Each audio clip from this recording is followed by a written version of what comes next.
One of the key points that I make with my clients is that you can't compartmentalize your life. And I say to them, who you are in any situation is who you are in every situation. So rarely do you find a person who has it all together in this area and is completely falling apart in another area.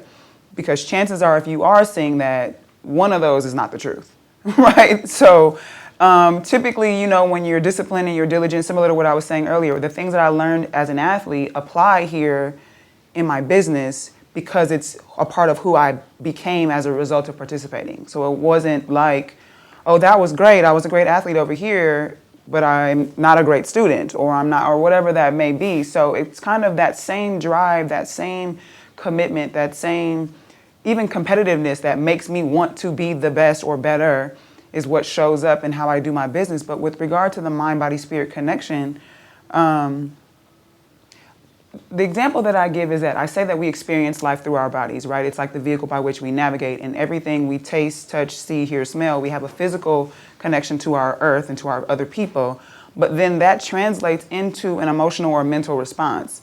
So the example I always give is it's the difference between, like, you know, your boss coming up and saying, putting their hand on your shoulder and saying, hey, what are you going to have for lunch, versus, you know, someone that you have a crush on putting their hand on your shoulder and saying, hey, what are you going to have for lunch? It's the same exact experience, except that whatever mental or emotional connection you have with this person will change how you perceive that experience. So our physical life translates into a mental and emotional experience in how we perceive the world. And if you don't allow those two things to kind of converse back and forth, then you're missing a huge part of the experience of the world around you.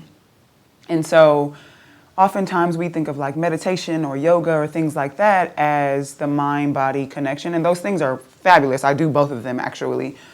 But there's a deeper level.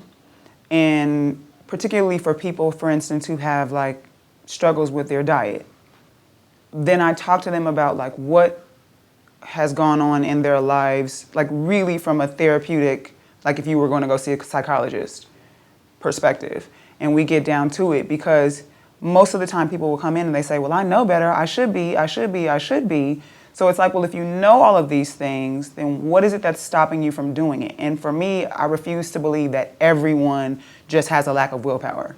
Like, that can't be the answer. Like, everybody just is out here being lazy, don't want to do what they know they're supposed to do. Something else is going on. And so if we can get to what it is that's going on with you that is causing you to believe perhaps that you can't do it or won't do it or aren't worthy of it or whatever it is, then we've gotten to the root of an issue that's probably showing up in other areas of your life.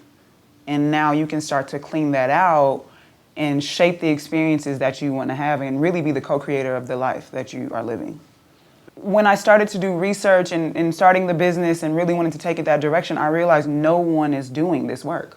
Like, literally no one's doing this work. So I'm going to be starting from the ground up, and prayerfully I'll be a trailblazer in the direction of a new direction of fitness and health, because you just can't separate them. You cannot say that you have a healthy body and a distorted mind, or vice versa. It doesn't go like that.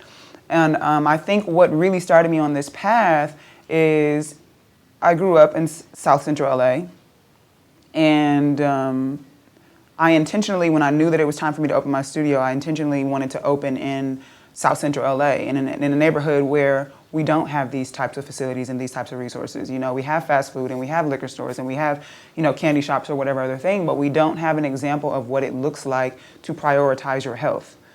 And you have boutique pop-up, you know, Pilates studios and cycle studios and all that all over certain other neighborhoods, but we don't have that. And so a part of your consciousness is what you see. And so if you wake up in the morning and all you see is graffiti and trash and, you know, homelessness or whatever else, that becomes your perception of what life will be for you.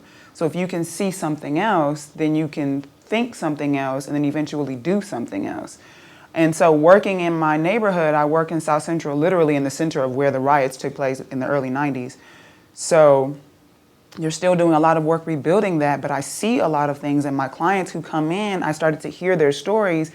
And ultimately, if I'm going to serve my community, I have to meet them at their needs, their level of what they need.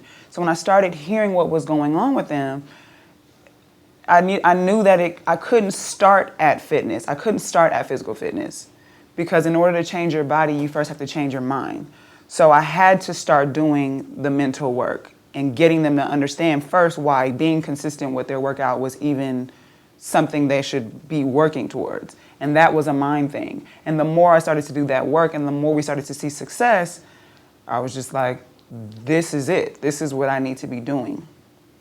And it kind of grew from there. And of course, my own personal journey of just understanding my own thought processes and patterns, and then seeing how that intersects with my physical health. Thank you for watching A Wise Way. Subscribe to stay updated, share to pass the knowledge, or view our other videos on the left.